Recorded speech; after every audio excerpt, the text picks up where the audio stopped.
Good evening, everyone. My name is Vanessa, and this is the Melanated Television. Thank you for tuning in, and I hope everyone is having a wonderful evening with their families, eating good, packing on good, healthy weights, and in good spirits. Now, I do want to say that I'm just going to get right into it on the topics of tonight. So I do just want to say that Thanksgiving, it's great that there are days out of the year that we take time to spend with our families. I do think that we need more time with family, not just every other, not every so couple of months where we all decide we want to come together because of, I guess, the pagan holidays, Christmas, Thanksgiving, a lot of holidays that we celebrate are pagan. Some have meaning, but we're going to talk about Thanksgiving today. So, I do think that for African Americans, I guess we are kind of stuck in a rock and a hard place. We have been given traditions that are not, probably would not be traditions that we would have accustomed to our people and have celebrated and traditionalized. Yes, Thanksgiving is a pagan holiday. As I've gotten older, and the truth is such a hard pill to swallow, like when I found out that Santa Claus wasn't real, yes, it hurts so bad to know that this imaginary man that you valued and looked up to and loved so much was fake. That this hope, this light that you thought was real was a fairy tale. So yeah, the truth is a hard pill to swallow. It is very hard to internalize and to digest. So Thanksgiving, I think that it's sad how I can't speak for the white people because this may be a holiday of positivity and liberation for their families, because this was a holiday that the pilgrims, celebrated due to them being able to survive. They survived their first harvest over here in the Americas. The Native Americans taught them how to live on the land because the pilgrims were they were dying. They were dying of disease. They were dying of starvation. They did not know how to maneuver these lands that they never lived in. They did not know how to deal with the harsh winters. They also were resulting to cannibalism. They ended up having to eat one another due to these harsh winters that they were enduring. So they met the Native Americans, and the Native Americans took them in and showed them how to live, how to cultivate the land. And then came Thanksgiving. The sad part about it is these very same Native Americans that showed brotherly love to foreigners, to aliens, they were executed. They were stripping of their resources. Their women were raped. They were stricken with disease from the white men because the white men were carrying them over here.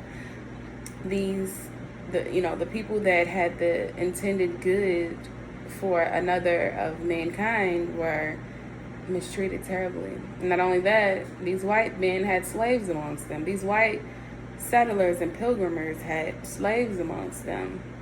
So I don't know why we celebrate this holiday, because it really means nothing for blacks. It's really just for whites. For black people, we need to find our own customs and traditions outside of what was given to us under false, manipulated pretenses. So yeah, that's the whole idea, the truth. I don't even think it's my truth. That is the truth regarding Thanksgiving, a pagan holiday. That's the truth. I also want to talk about, a lot of people may not agree or are tired of hearing the pro-black rhetoric.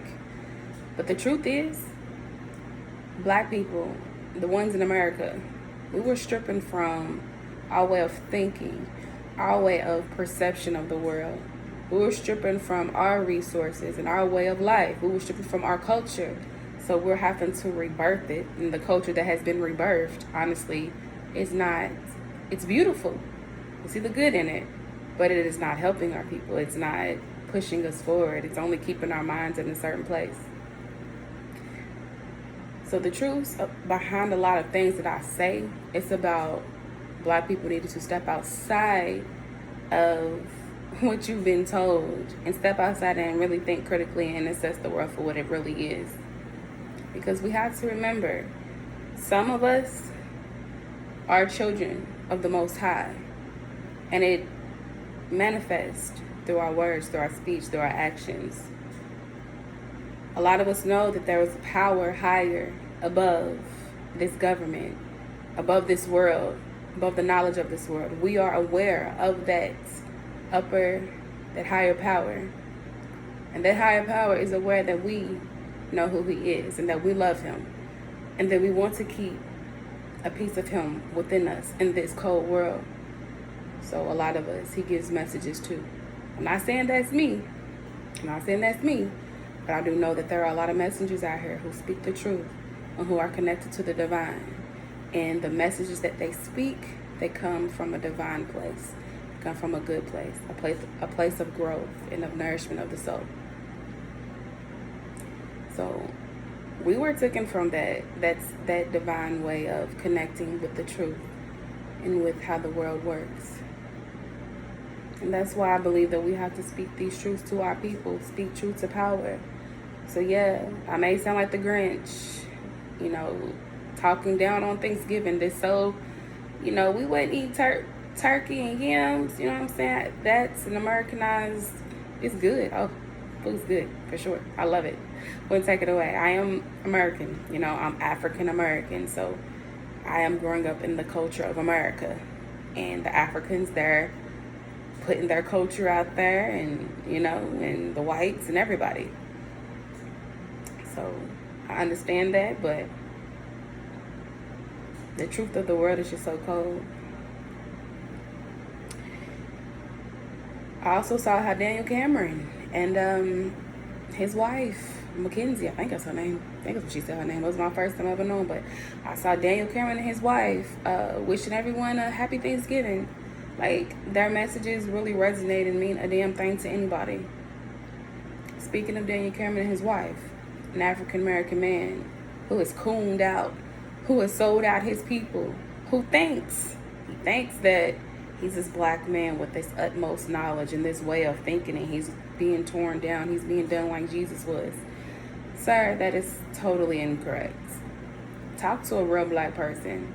I doubt that you'll really sit and have a conversation with someone who's really about what is right and really about fighting against a system that has oppressed us, and that is oppressing you, and that's controlling your mind, that stirred you away from your people, and now you are with a Caucasian woman, and I see what's going on here. Mackenzie, watch out, because he's probably just using you to get ahead. He's using you for your resources. JK, y'all, I'm just playing. But I say that because I had made a statement on social media the other day, and it was a joke.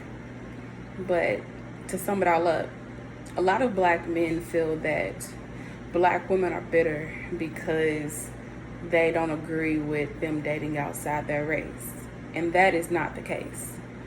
From a woman's standpoint, from a black woman's standpoint, that is totally not the case. The case is, for many of the black men that I see that has dated outside their race, we talk about how we need to give back to our communities, how we need to build our women up, how our women should have men that are providers, just like the white women and the Asian women, the Latino women. How our men are, that is the role of our men, is to provide. So our providers are running off and leaving their black queens to fend for themselves while they marry these white women, and they give all the resources to the white women. And it's not about us needing these resources for these men. That's why we have a lot of strong black women now getting degrees, raising their kids on their own, standing on their own, building their own homes. So it's not like we are dependent on that. But, that is the role of the men, the black women. We have roles. And our black men are taking that and putting it in another community while their community is hurting and suffering. So that's the bigger picture. I believe that when a black man dates outside his race, I don't think the number one reason is for love. I think it's for, I was talking to a black man, actually my brother, and I was talking to another one, just some friends, just, seeing the perspective of black men who date outside their race. And a lot of them were telling me that it's because of the mentality of black women. And I'm not going to lie, I totally agree. Mentality. Because the type of men that I was talking to are very educated men, very knowledgeable men, men with sense, men with dignity, men who know how to behave, men who are tactful, men who read books, men who are kind, men who are patient, who are leaders, men who are not driven by ego, positive, men who are not driven by nigga shit, men who are not ratchet, men who, you know what I'm saying? Like, these are the men. They're very noble men. My big brother, for sure, very noble men. And I can see how a lot of black women, the mentality, the things that have been pushed on us, the way that our minds have been conditioned, we're not conditioned to date these type of men. We're not conditioned to date rational thinking men, classy, tactful, mature, graceful, respectable. A lot of us are not. Just like a lot of the men are not, but I'm speaking about the women right now because I see the climate of how our women are being pushed into being over-sexualized, and that culture is turning our women into very insecure beings, into ungraceful, into unladylike, unspiritually beautiful. You know what I'm saying? Like, I see my analysis on why black men date out of their races, because I just think that they have a disconnect with black women, or you know what I'm saying, they're doing it because it's social status for them to date white women. They feel like maybe this white woman can give them opportunities and resources that dated within the black race cannot give them. I think it's a lot of reasons, but I don't think love is the number one reason. But when I spoke to a black man about it, they were telling me it's because of the mentality of the women. And I totally agree. I do. Very far and few.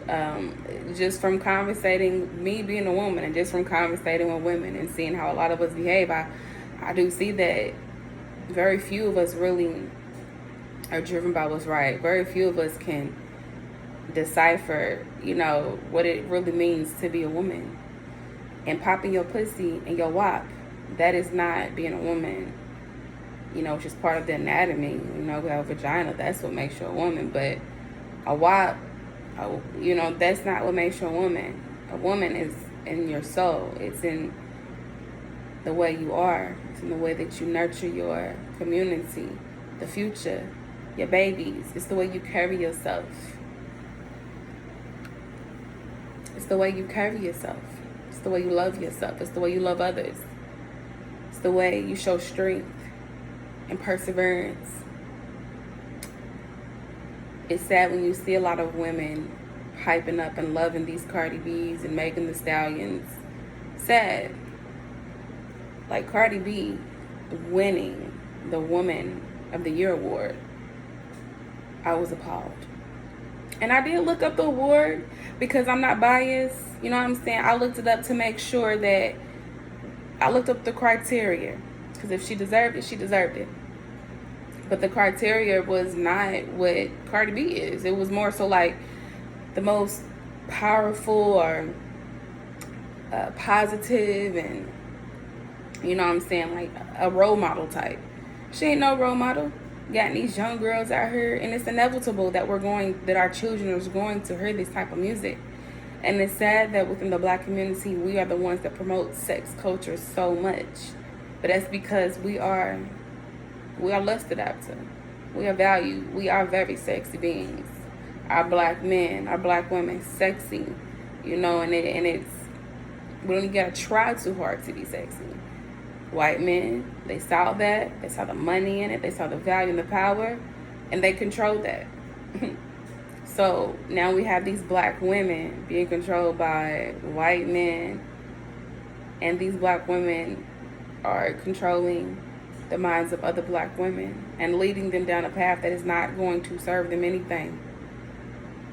We look at these women, these celebrities, and they get all this money and they got all these whatever, but it doesn't mean that they're happy. We don't know what these people got going on in their real lives. So we really should focus on ourselves, focusing on bettering ourselves, our minds, and just getting right with our inner divine and our creator. We should learn to think for ourselves. We should learn how to live for ourselves. We should learn how to build our community. Being pro-black does not mean you're anti-white, anti-Asian, anti-Jewish, anti-anything. It just means that you are putting your people first. And we have been forced to do that. We have no choice because of the state of the mentality of our people. The state of the souls of our people. Our young men killing each other left and right out here in these streets. Our young women feeling like they got to wear these sew-ins and get breast implants and their butts done and having to overexpose themselves online just for attention, just to feel valued, just to feel validated. We push a culture of that, and we had to work on it. I honestly don't know if it will ever get better, because prophecies do say that the world is only going to get worse. But I pray that those who say that they love their divine and their creator and the all-knowing, the all-being, the beginning and the end, those who say who love him, they will keep his spirit alive, and they will touch others, and they will touch the world. And hopefully we can build a community, people unified in that one spirit and that one code. And we can change things and we can heal things. But it definitely starts within. It starts within. Spiritually, mentally. It starts within. And then you can connect with others who are on that same wavelength, that same frequency. And they can change. It's a black community. I want us to start to understand the truth and start to seek our truth. Start to take control of our minds. Stop getting comfortable.